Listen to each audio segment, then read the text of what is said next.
দেখো বন্ধুরা, এটা আমাদের কৃষ্ণগঞ্জে বাদামের তৈরি প্রতিমা। সমস্ত কিছু বাদাম দিয়েই তৈরি হয়েছে।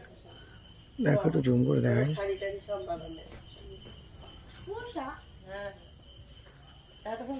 এই যে ভাই আর মা, আমরা তিনজন এসেছি ঠাকুর দেখতে। পুরো পুরো পূজা মণ্ডপটা বাদামের তৈরি, মানে বাদামের খোসা দিয়ে তৈরি। দারুণ করেছে।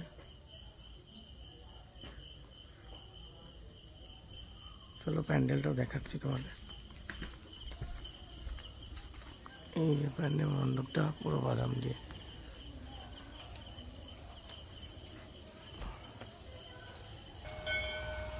এই যে সেই প্যান্ডেল, তোমরা বুঝতে পারছো না, আমি যদি জুম করে দেখালে বুঝতে পারবে। সম্পূর্ণটা বাদামের খোলা দিয়ে তৈরি।